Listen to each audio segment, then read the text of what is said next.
शिव पूजा के अंगभूत होम की विधि। भगवान महेश्वर कहते हैं, स्कंद पूजन के पश्चात अपने शरीर को वस्त्र आदि से आवृत करके हाथ में अर्धपात्र लिए उपासक अग्निशाला में जाएं और दिव्य दृष्टि से यज्ञ के समस्त उपकरणों की कल्पना संग्रह करें। उत्तराभिमुख हो कुंड को देखें, कुशों द्वारा उनका प्रोक्षण एवं ताड़न मार्जन करें। ताड़न तो अस्त्र मंत्र फट्ट से करें, किंतु उसका अभ्युक्षण कवच मंत्र होम से करना चाहिए। खड्ग से कुंड का खात उद्धार पूर्ण और समता करें। कवच होम से उसका अभिषेक और शरमंत्र फट से भूमि को कुटने का कार्य करें। सम्मार्जन, उपलेपन, कलात्मक रूप की कल्पना, त्रिसूत्री परिधान तथा अर्चन भी सदा कवच मंत्र से ही करना चाहिए। कुंड के उत्तर में 3 रेखा, एक रेखा नीचे खींचे जो पूर्वाभिमुखी हो और ऊपर से नीचे तक की ओर गई हो। कुश अथवा त्रिशूल से रेखा करनी चाहिए, अथवा उन सभी रेखाओं में उलटफेर भी किया जा सकता है। अस्त्र मंत्र फट का उच्चारण करके वज्रीकरण की क्रिया करें। नम का उच्चारण करके कुशों द्वारा चतुष्पथ का न्यास करें। कवच मंत्र हुम बोलकर अक्षपात्र का और हृदय मंत्र नमः से विष्टर का स्थापन करें। वागीश्रवे नमः, ईशाय नमः ऐसा बोलकर वागेश्वरी देवी तथा ईश का आवाहन एवं पूजन करें। इसके बाद अच्छे स्थान से शुद्ध पात्र में रखी हुई अग्नि को ले आवें। उसमें से क्रव्यादमग्नि प्रहीणोमि दूरम इत्यादि मंत्र के उच्चारण पूर्वक क्रव्याद के अंशभूत अग्निकण को निकाल दें। फिर निरीक्षण आदि से शोधित औदर्य, ऐदव तथा भौत इन त्रिविध अग्नियों को एकत्र करके ओम हुम व्रही चैतन्याय नमः का उच्चारण करके अग्नि बीज रम के साथ स्थापित करें। संहिता मंत्र से अभिमंत्रित धेनु मुद्रा के प्रदर्शन पूर्वक अमृतीकरण की क्रिया से संस्कृत अस्त्र मंत्र से सुरक्षित तथा कवच मंत्र से अवगुंठित एवं पूजित अग्नि को कुंड के ऊपर प्रदक्षिणा क्रम से 3 बार घुमाकर ये भगवान शिव का बीज है ऐसा चिंतन करके ध्यान करें कि वागीश्वरी देव ने इस बीज को वागीश्वरी के गर्भ में स्थापित किया है। इस ध्यान के साथ मंत्र साधक दोनों घुटने पृथ्वी पर टेक कर नमस्कार पूर्वक उस अग्नि को अपने सम्मुख कुंड में स्थापित कर दें। तत्पश्चात जिसके भीतर बीज स्वरूप अग्नि का आधान हो गया है उस कुंड के नाभि देश में कुशों द्वारा परिसीमन करें। परिधान, संभार, शुद्धि, आचमन एवं नमस्कार पूर्वक गर्भाग्नि का पूजन करके उस गर्भज अग्नि की रक्षा के लिए अस्त्र मंत्र से भावना द्वारा श्री वागेश्वरी देवी के पाणी पल्लों में कंकण या रक्षा सूत्र बांधें। सदोज्जात मंत्र से गर्भाधान के उद्देश्य से अग्नि का पूजन करके मंत्र हृदय से 3 आहुतियां दें। फिर भावना द्वारा ही तृतीय मास में होने वाले पुंसवन संस्कार की सिद्धि के लिए वामदेव मंत्र द्वारा अग्नि की पूजा करके शीर से स्वाहा बोलकर 3 आहुतियां दे। इसके बाद उस अग्नि पर जल बिंदुओं से छींटा दे। तदनंतर छठे मास में होने वाले सिमोन्तनय संस्कार की भावना करके अघोर मंत्र से अग्नि का पूजन करके शिष्टाय वषट का उच्चारण करते हुए 3 आहुतियां दें तथा शिखा मंत्र से ही मुख आदि अंगों की कल्पना करके मुख का उद्घाटन एवं प्रकटीकरण करें। तत्पश्चात पूर्ववत 10वें मास में होने वाले जात कर्म एवं नरक कर्म की भावना से तत्परुष मंत्र द्वारा गर्भ आदि से अग्नि का पूजन एवं प्रज्वलन करके गर्भमल को दूर करने वाला स्नान करावें तथा ध्यान द्वारा देवी के हाथ में सुवर्ण बंधन करके हृदय मंत्र से पूजन करें। फिर सूतक की तत्काल निवृत्ति के लिए अस्त्र मंत्र द्वारा अभिमंत्रित जल से अभिषेक करें। कुंड का बाहर की ओर से अस्त्र मंत्र के उच्चारण पूर्वक कुशों द्वारा तारण या मार्जन करें। फिर ओम का उच्चारण करके उसे जल से सींचें। तत्पश्चात कुंड के बाहर मेखलाओं पर अस्त्र मंत्र से उत्तर और दक्षिण दिशाओं में पूर्वाग्र तथा पूर्व और पश्चिम दिशाओं में उत्तराग्र कुशाओं को बिछाएं। उन पर हृदय मंत्र से परिधि विष्टर 8 दिशाओं में आसन विशेष स्थापित करें। इसके बाद सद्योज्जातादि 5 मुख संबंधी मंत्रों से तथा अस्त्र मंत्र से नालच्छेदन के उद्देश्य से 5 समिधाओं के मूल भाग को धीमे डुबोकर उन 5 की आहुतियां दें। तदनंतर ब्रह्मा, शंकर, विष्णु और अनंत दुर्वा और अक्षत आदि से पूजन करें। पूजन के समय उनके नाम के अंत में नमः जोड़कर उच्चारण करें तथा ब्राह्मणे नमः, शंकराय नमः, विष्णवे नमः, अनंताय नमः।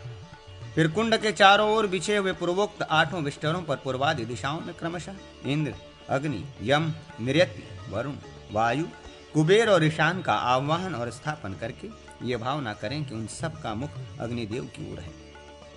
फिर उन सब की अपनी अपनी दिशा में पूजा करें।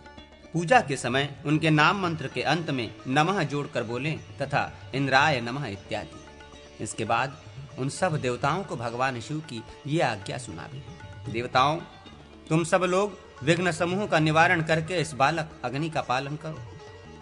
तदनंतर उधर्व, मुख, श्रुक और स्त्रु को लेकर उन्हें बारी बारी से 3 बार अग्नि में तपावें। फिर कुश के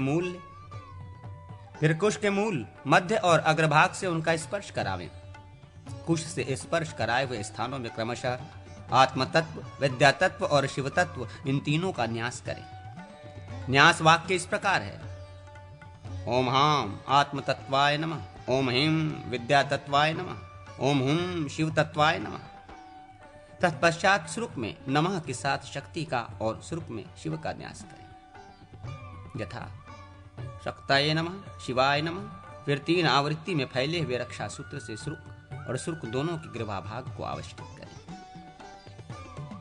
फिर दाहिने पुष्पादि से उनका पूजन करके अपने दाहिने भाग में कुशों के ऊपर उन्हें रख दें। फिर गाय का घी लेकर उसे अच्छी तरह देखभाल कर शुद्ध कर लें और अपने स्वरूप के ब्रह्ममय होने की भावना करके उस घी के पात्र को हाथ में लेकर हृदय मंत्र से कुंड के ऊपर अग्निकोण में घुमाकर पुनः अपने स्वरूप के विष्णुमय होने की भावना करें। तत्पश्चात हृत को ईशान कोण में रखकर कुशाग्र भाग से घी निकाले और शिर से स्वाहा एवं विष्णवे स्वाहा बोलकर भगवान विष्णु के लिए उस धृत बिंदु की आहुति दें। अपने स्वरूप के रुद्रमय होने की भावना करके कुंड के नाभि स्थान में धृत को रखकर उसका आप्लावन करें। फैलाए हुए अंगूठे से लेकर तर्जनी तक की लंबाई को प्रादेश कहते हैं। प्रादेश बराबर लंबे 2 कुशों को अंगुष्ठ तथा अनामिका, इन 2 अंगुलियों से पकड़कर उनके द्वारा अस्त्र फट के उच्चारण पूर्वक अग्नि के सम्मुख घी को प्रवाहित करें। इसी प्रकार हृदय मंत्र नमः का उच्चारण करके अपने सम्मुख भी धृत का आप्लावन करें। नमः के उच्चारण पूर्वक हाथ में लिए हुए कुश के दग्ध हो जाने पर उसे शस्त्रक्षेप फट्ट के उच्चारण के द्वारा पवित्र करें। एक जलते हुए कुश से उसकी निराजना आरती करके फिर दूसरे कुश से उसे जलावें। उस जले हुए कुश को अस्त्र मंत्र से पुनः अग्नि में ही डालें। तत्पश्चात धृत में एक प्रादेश बराबर कुश छोड़ें जिसमें गांठ लगाई गई हो। फिर धीमे 2 पक्षों तथा ईडा आदि 3 नाड़ियों की भावना करें। ईडा आदि 3 भागों से क्रमशः श्रु द्वारा घी लेकर उसका होम करें। स्वाधारा उच्चारण करके श्रुवावस्थित घी को अग्नि में डालें और हा का उच्चारण करके हुतशेष घी को उसे डालने के लिए रखे हुए पात्र विशेष में छोड़ दें, अर्थात स्वाहा बोलकर क्रमशः दोनों कार्य अग्नि में हवन और शेष का पात्र विशेष में प्रक्षेप करें। प्रथम ईडा भाग से घी लेकर ओम हम अग्ने स्वाहा इस मंत्र का उच्चारण करके घी का अग्नि में फोम करें और हुतशेष का पात्र विशेष में प्रक्षेप करें। इसी प्रकार दूसरे पिंगला भाग से घी लेकर ओम हाँ सोमाय स्वाहा बोलकर घी में आहुति दें तथा शेष पात्र विशेष में प्रक्षेप करें। फिर सुषुम्ना नामक तृतीय भाग से घी लेकर ओम हाग्निमो सोमाभ्याय स्वाहा बोलकर श्रुवा द्वारा घी अग्नि में डालें और शेष का पात्र विशेष में प्रक्षेपण करें। तत्पश्चात बालक अग्नि के मुख में त्रिनय के स्थान विशेष में 3 नेत्रों का उद्घाटन करने के लिए धृतपूर्ण श्रु द्वारा निम्नांकित मंत्र बोलकर अग्नि में चौथी आहुति दे। ओम हामग्ने स्विष्टकृते स्वाहा। तत्पश्चात पहले अध्याय में बताए हुए ओम हा हृदयाय नमः आदि 6 अंग संबंधी मंत्रों द्वारा घी को अभिमंत्रित करके धेनु मुद्रा जगावे। फिर कवच मंत्र होम से अवगुंठित करके शर मंत्र फट से उसकी रक्षा करे।